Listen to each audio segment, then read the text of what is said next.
சீட்டின் நுனியில் உட்கார்ந்து கொண்டு சேதுபதி துடித்து கொண்டிருக்கிறார் படபடப்பாக. ஏனென்றால் முதல் சுற்றில் சேதுபதி அதிக வாக்குகள் பெற்றிருக்கிறான்னு வருது. அடுத்த சுற்றில் தமிழ்ச்செல்வி வாக்குகள் வெற்றி பெற்று அதிக வாக்குகளில் வந்துக்கிட்டு இருக்காங்கன்னு வருது. அப்போ எப்படி இருக்கும்? என்ன என்னை விட அடுத்த சுற்றில் வெற்றி அதிக வாய்ப்பு இருக்கா? அப்போ என்னோட அதிக மார்க் வாங்கியிருக்காளா அதிகமாக? ஐயோ, இப்போ சேதுபதிக்கு இப்போ எவ்வளோ இருக்கும்? அதாங்க சீட்டின் நுனியில் உட்காந்துருக்காரு. அப்படியே ஒரு படபடப்பாக இதயம் துடிக்க துடிக்க இங்கே வாக்குகள் எண்ணிக்கிட்டே இருக்கிறாங்க. அடுத்த சுற்றில் சேது முன்னுக்கு வராங்க, அடுத்து தமிழ்ச்செல்வி முன்னுக்கு வராங்க. இப்படி மாற்றி மாற்றி வந்து இருக்குங்க. கடைசி இறுதி கட்டுற வாய்ப்புல யார் ஜெயிப்பாங்க? ரெண்டு பேருமே நல்லவங்க தான் ஆக்சுவலாக. ஆனால் நல்லவங்கள நியாயமானவங்கன்னு இருக்குல்ல, நியாயத்தை தவற விடுறாரு கோவக்காரரு. ஆனால் அந்த பொண்ணுக்கிட்ட அப்படி இல்லை, நிதானம் இருக்குது, நியாயம் இருக்குது, எல்லாமே இருக்குது. அதோட பெண்மை, அதுவும் கர்ப்பஸ்திரியாக இருக்குது, உண்மையை மட்டும் சொல்கிற திறமை இருக்குது. அதனால் நம்ம தமிழ்ச்செல்வி வெற்றி பெற்று விட்டு விடுறார்கள். இப்போ நம்ம சேதுக்கு முகத்தை எங்கே கொண்டு வச்சுக்குவார் அப்படிங்கிறாரு. வெற்றி கழிப்போட இங்கே தமிழ்ச்செல்வி எந்திரிக்கிறாங்க. சேது முறைச்சு பார்த்துட்டு என்றைக்குமே நியாயந்தாண்டா ஜெயிக்கும் அப்படிங்கிற மாதிரி சொல்லாமல் சொல்லிட்டு கிளம்புறாங்க. சேதுக்கு ஒரு மாதிரி ஆகுது. கருப்பு வந்துட்டு, ஐயா மாப்பிள்ள விடு, மாப்பிள்ள விடு விடு மாமா அப்படின்னு சொல்லிட்டு செம்ம காண்டாகிறாரு. போட்டு அப்படி குத்துறாரு, வைக்கிறாரு. என்னப்பா இந்த சோழவன் தானே உங்கள் கோட்டைன்னு சொல்லுவேன், என்னாச்சு அப்படின்னு. அதுக்குள்ளே இருக்கிறவங்க ரெண்டு பேர், இந்த ஊர் ரெண்டு போட்டால் கூத்தாடி கொண்டாடன்னு சொல்லுவாங்க. அந்த மாதிரி தாங்க இப்போ இவங்க பார்த்தீங்கன்னா ரெண்டு பேரும் இப்போ ஒரே இடத்துல ரெண்டு பேரும் பிரிஞ்சிருக்காங்களா, விடுவாங்களா என்ன? பயங்கரமாக சீண்டி விடுறாங்க. சேது செம்ம காண்டாய் அவனை அடிக்க போயிடுறாங்க. யோ என்னையா அப்படிங்கிற, வெற்றி தோல்வி சகஜையா, இப்படிலாம் நம்ம பண்ணுறது, அவர் எவ்வளோ பெரிய பேர், ராஜாங்கத்தோட பிள்ளையா இருந்துட்டு இப்படியா பண்ணுவேன் அப்படின்னு சொல்லிட்டு இருக்கீங்களே. தமிழ்ச்செல்வி உங்களுக்கு கிடைச்ச வாய்ப்பு வெற்றி, என்னோட நேர்மை கிடைச்ச வெற்றி அப்படின்னு எல்லாரும் சுற்றி பேசுகிறாங்களா. அப்படியே தமிழ்ச்செல்வி ரொம்ப பெருமையாக பேச, அப்படியே பார்க்க பார்க்க அங்கிட்டு அவர் சண்டை போட வேகமாக வராரு. ஏய் தமிழ்ச்செல்வி, என்னடி ஜெயிச்சிட்டோம்னு மம்மதையில் இருக்கியா? இருடி, இந்த ஜெயிப்பு உனக்கு நிரந்தரம் இருக்காதுடி, பார்த்துக்கிறேன்டி இவன்னு கத்த பா அப்படின்னு சொல்லிட்டு அழகு முதல்ல சொல்லும்ல, போயா அப்படிங்கிற மாதிரி சொல்லிட்டு போயிடுதா. அப்படியே சேது டென்ஷன் ஆயிடுறாரு. மாமா அப்படின்னு சொல்லிட்டு, வாமாமா அப்படின்னு சொல்லி ஒரே கலவரத்தோட வண்டி எடுத்துகிட்டு நேராக போயிடுறாங்க. வேற எங்கே போவாங்க? உள்ளுக்குள்ளே இறக்குற கடைக்கு தான் ஃபுல்லாக இறக்கிக்கிறாங்க. மாப்பிள்ள வேணாயா வேணாயா, வெற்றி தோல்வி சகஜம்யா, நீ எடுத்துக்கையா, அடுத்த பாடமாக எடுத்துக்கோ, நம்மக்கிட்ட என்ன தவறு குறை இருக்குன்னு பார்த்துக்குவோம். என்னமாம்மா என்கிட்ட தவறு இருக்கா, என்கிட்ட குறை இருக்கா? இல்லையா, ஏதோ ஒன்று இருந்ததுனால தானே அந்த பிள்ளைக்கு போட்டிருக்காங்க ஓட்டு. அவகிட்ட பொம்பளைங்கிறது இருக்குல்ல, அதுதான். ஏயா இப்படிலாம் நீ உன் பொண்டாட்டியா? மாமா யார் என் பொண்டாட்டி? அவன் என் பொண்டாட்டியா? அவன் என் பொண்டாட்டியே இல்லை. நீ சொன்னாலும் சொல்லாட்டியும் அவன் உன் பொண்டாட்டி தான், உன் புள்ள தான், அவன் வயிற்றுல சுமக்கிறான். இதில் வேற அப்படி என்ன மாமா முணுமுணுக்கிற? ஒன்றும் இல்லையா, போதையில் இருந்தாலும் முணுமுணுக்கிறது கூட கண்டுபிடிக்கிறான் பாரு நம்ம மாப்பிள்ள அப்படின்ட்டு. சரி வா அப்படின்னு கைத்தாங்களை கூட்டிக்கிட்டு காருக்குள்ள கொண்டே போட்டுட்டு வண்டியை ஏற்றுக்கிட்டு வீட்டுக்கு வந்துடுறாரு, ராஜாங்க வீட்டுக்கு. கருப்புக்கு ரொம்ப சந்தோஷங்க, தமிழ்ச்செல்வி வெற்றி பெற்றது. அப்படியே கையை காமிச்சிட்டு போகிறார் தமிழ்ச்செல்விக்கு, நீ நல்லா இருப்பத்தா அப்படின்ட்டு, ரொம்ப தேங்க்ஸ்ண்ணே அப்படின்னு ஜாடையில் சொல்லிக்கிறாங்க. இங்கே வீட்டுக்கு வந்தால் ராஜாங்கம் அப்படியே ரொம்ப நொந்து போயிருக்காரு. அப்பத்தாலேருந்து எல்லாருமே ஃபீல் பண்ணுறாங்க. சேது அப்படி தாங்கி இப்படி மயக்கத்தோட குட்டி வர, இது தன்னடி ஆசைப்பட்டேன். அங்கே சித்ராவும் ஈஸ்வரியும், ஆமாம்மா என்னம்மா இப்படி வர்றான், இவன் தோப்பான்னு நினைக்கவே இல்லை, எனக்கு தெரியும்டி இவன் தோப்பான்னு. எப்படிம்மா? பெண்கள், அதுவும் அவள் கர்ப்பமாக இருக்கா, அதுவும் அவள் ரொம்ப நல்லபடி, இவன் முரணன் கோவக்காரன், அதுலேயும் பொண்டாட்டியை விரட்டி விட்டுருக்கேன் அப்படிங்கல. அந்த பிள்ளை தாண்டி ஜெயிக்கும், அவள் ஜெயிக்கிறது நமக்கு வேதனை தானம்மா. வேதனைலாம் இல்லடி, நம்ம இதை சாதனையாக மாற்றணுண்டி. என்னம்மா சொல்கிற? இவளை இன்னும் ஏற்றி இவனை விட்டு விட்டு விட்டு அவளை நிரந்தரமாக சீக்கிரமாக விவாதத்து வாங்க வைக்கணுண்டி. அம்மா சூப்பர்மா. இதுங்க சந்தோஷப்பட்ட சாவித்திரி அன்னைம்மா எப்படி வந்திருக்கானேன்னு. சேது ஐயா என்னதான் இருந்தாலும் இந்த ரத்தம் பிறந்ததுங்கிற துடிக்குதுங்க சாவித்திரிக்கு. நீ விடியா, அவள் கிடக்குறாயா, வாயா அப்படின்னு சொல்லிட்டு அப்படியே ஆத்துறாங்க, தேர்த்துறாங்க, ஆறுதல் பண்ணுறாங்க. வாந்தி குபுக்குன்னு எடுக்கிறாரு. அம்மாச்சி கடந்து துடிக்குது. ஐயோ இப்போ என்ன பண்ணுறதுன்னு சொல்லிட்டு அடுத்து இவங்க வெற்றி கழிப்போட மாலையை போடுறாங்க, சந்தோஷமாக இருக்காங்க. வீட்டுக்கும் போயிடுறாங்க. அப்படியே தமிழ்ச்செல்விக்கு ஊரே கொண்டாடுது. நீ நல்லது பண்ணணுமா அப்படின்ட்டு. ஏங்க இது வரைக்கும் எல்லாம் நல்லதான் பண்ணிக்கிட்டு இருந்தாங்க, மாமா ஒன்றும் தப்பாக ஒன்றும் நடத்தலையே, நான் இன்னும் கொஞ்சம் நல்லா மேம்படுத்துவேன் அவ்வளோதான், மற்றபடி மாற்றம் கீற்றம் அதெல்லாம் இல்லை, முன்னேற்றம் இன்னும் கொஞ்சம் அடையும். 10% நான் இன்னும் 2% கூட இன்னும் இன்வால்வ் ஆகி இறங்கி செய்வேன் அவ்வளோதான். மற்றபடி அவங்க ஒன்றும் இந்த நம்ம மாவட்டத்துக்கு எந்த தப்பும் இழைக்க நினைக்கல, எல்லாருக்கும் நல்லதான் பண்ணியிருக்காங்க, சும்மா அந்த ஆட்சியை விட நீ நல்ல ஆட்சி பண்ணுங்கன்னு தேவையில்லாமல் இந்த மாதிரிலாம் உசுப்பேத்தாதீங்க அப்படின்னு தமிழ்ச்செல்வி பொட்டில் அடித்த மாதிரி சொல்லிடுறாங்க. ஆனால் ஆமாங்க, நல்லா தானங்க ராஜாங்கம் பண்ணிக்கிட்டு இருந்தாரு, அதை விட இன்னும் கொஞ்சம் ஒரு படி மேலே பண்ண போகிறாங்க, அவ்வளோதான். இப்போ வீட்டுக்கு வந்துடுறாங்க. வீட்டுக்கு வந்ததுக்கப்புறம் சுற்றி போடுது தமிழ்ச்செல்விக்கு அவங்க ஆத்தாக்காரி, நீ ஊரு கண்ணே பட்டுருச்சுடி, ஏண்டி எப்படி இப்படி அப்படிங்கிறாங்க. அந்த அம்மா வராங்க, அந்த தலைவி, நீங்கள் கவலையே படாதீங்கம்மா, இந்த பொண்ணு இங்கே பிறக்க வேண்டிய ஆளே இல்லை தெரியுமா, எவ்வளோ பெரிய வீரமங்க பெற்று வச்சுருக்கீங்க அப்படின்னு சொல்லி பாராட்டுறாங்க. அதுக்கப்புறம் சரி தமிழ்ச்செல்வி, நீ இப்போ காலேஜுக்கு வர போகணுமா? ஆமாம் மேடம், நான் போயிட்டு வரணும் அப்படிங்கிறாங்க. அப்புறம் பதவியேற்பு விழாவுக்கு என்ன எத்தனை நாள் சொல்கிறாங்கன்னு தெரியல, கரெக்டாக நீ வந்துடணும் அப்படிங்கிறாங்க. சரிங்க மேடம் அப்படிங்கிறாங்க. பார்த்துருந்துக்கும், இனிமேல் பொறுப்பு உனக்கு அதிகம் இருக்குது, பார்த்துக்கிறேன் மேடம், உங்களோட தயவு இருக்குது, ஆண்டவனோட அன்பு அனுக்கிரகம் இருக்குது அப்படிங்கிறாங்க. அதுக்கப்புறம் கிளம்புறாங்களா. கிளம்புனதுக்கப்புறம் அந்த பிள்ளை காலேஜுக்கு கிளம்ப பார்க்குது. ஏய் என்னடி காலேஜ் கிளம்பிட்டு இருடி ஒரு நாள், நாளைக்கு போய்க்கலாம் அப்படிங்கிறாங்க. வீட்டுக்குள்ளே போய் ரூம்குள்ளே போய் படுத்துறாருங்க. அப்படியே செம்ம காண்டாகுது. இங்கே கிளவி என்ன பண்ணுது, போய் எவ்வளவோ தடுக்கி ஒரு சமாதானப்படுத்துது, கேட்கவே மாட்டேங்கிறேன் மனுஷன். சரின்னு சொல்லிட்டு கருப்பை பார்த்துக்க சொல்லிட்டு போயிடுறாங்க. கருப்பு ஒரு வேலை இருக்குன்னு ஃபோன் வருதுன்னு வெளில போகிறாருங்க. வெளியில் போய் நம்ம தமிழ்ச்செல்விக்கு வாழ்த்து சொல்லிக்கிட்டு இருக்காங்க. அதெல்லாம் ஒன்றும் பிரச்சனை இல்லை, நான் பார்த்துக்கிறேனேன்னு சொல்லி இந்த சைக்கிள் கேப்பில் ஈஸ்வரியும் அந்த ஆத்தாள் மகளும் போகிறாங்க. போயிட்டு சேது ஐயா நீ சும்மா விடாதையா, அவள் எவ்வளோ திமுறா பேட்டி கொடுக்குறா தெரியுமா, அப்படி இப்படின்னு சொல்ல, நான் விட மாட்டேன் சின்னம்மா, விட மாட்டேன் அப்படின்னு சொல்லல. கருப்பு வர்றது தெரிஞ்சு, பார்த்துக்கடா பிள்ளைய, நீ ஆறுதல் சொல்ல வந்த, நீ ஏதாவது ஆழம் பார்த்து நோண்டி விட்டு வந்திருப்ப, போப்போ அப்படின்னு மனசில் நினச்சிட்டு, ஐயா இது ஏதாவது ஏற்றி விட்டா நீ நம்பாத மாப்பிள்ள அப்படிங்கிறாரு கருப்பு. மாமா நீ போமாம்மா, நீ எப்போவும் அந்த அவளுக்கு தான் பேசுவ அப்படின்னு சொல்லிட்டு இருக்காங்க. இப்போ எனக்கு செம்ம கோவத்தில் இருக்கேன், என் ஃபோன் எடு அப்படி சொல்ல. இல்லை என் ஃபோனில் கூட அவளுக்கு பேச மாட்டேன், உன் ஃபோன் எடு அப்படி சொல்ல. ஏன் மாப்பிள்ள எடுமாமா அப்படின்னு ஃபோனை போடுறாரு தமிழ்ச்செல்விக்கு. ஐயோ என்ன பண்ண போகிறேன்னு தெரியலையே அப்படின்ட்டு ஃபோனோன்னா என்ன அண்ணன் இப்போ தான் பண்ணுச்சு மறுபடியும் அடிக்குது அப்படின்ட்டு, அண்ணே என்னண்ணே இப்போ தான் பண்ண மறுபடியும் அடிக்கிற அப்படின்னு சொன்னோன்னே சேதுக்கு செம்ம காண்டாகுது. நீ இப்போ அவகிட்ட தான் போய் பேசிட்டு வந்தியா? இல்லை மாப்பிள்ள, ஃபோன் நிறைய வாட்டி அடிச்சிருந்துச்சு, என்னன்னு கேட்க போனேன் அப்படின்னு சொல்ல. நீ என்ன சொன்ன, எதுக்கு ஃபோன் அடிச்சுன்னு கேட்டிருப்பியே, நீ என்ன சொன்ன மாமா, குடி போதையில் இருந்தாலும் கரெக்டாக கேட்குறானே அப்படின்ட்டு. ஒன்றும் இல்லை, அதாவது சொல்லு, ஏதாவது என்ன போய் சொல்லலான்னு யோசிக்கிறியா?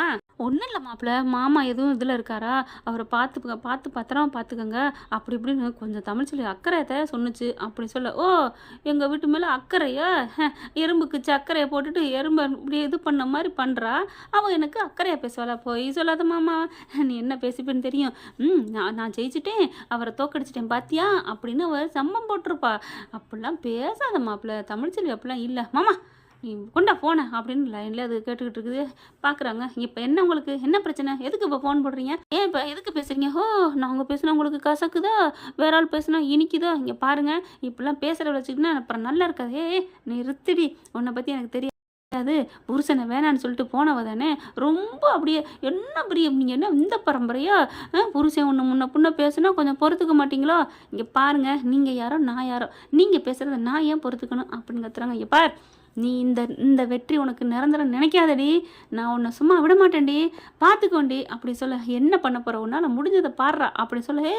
என்னை வாடா போடான்ட்டில்ல, உனக்கு இருக்குடே, நான் உன்னை என்ன வரேன் அப்படியே அதுக்கு மேலே சொல்லக்கூட தெம்பில் டொங்கின்னு கீழே விழுந்துடுறாரு. ஃபோனு விழுகுது. ஃபோன் எடுத்துகிட்டு, ஆத்தா மாப்பிள்ளை ரொம்ப இதாக இருக்காரு, நீ எதுவும் நினச்சிக்காத ஆத்தா அப்படின்னு கருப்பு சொல்ல. அண்ணே நான் அதெல்லாம் நினச்சிக்கலண்ணே, நீங்கள் அவரை பார்த்துக்கோங்க. ஐயோ அப்படின்னு நெத்தியில் அடிச்சுட்டு ஃபோனை வைக்கிறாங்க. என்னடி யாருடி, உன் அருமை மாப்பிள்ளைன்னு சொல்லுவில்ல, ஃபுல்லாக போதையை போட்டு என்னை கழுவி ஊத்துறாரு, சரி விடுடி அப்படின்னு சொல்லிட்டு அங்கே அவளுக்கு ஏற்றி விட்டுருப்பாளுகடி.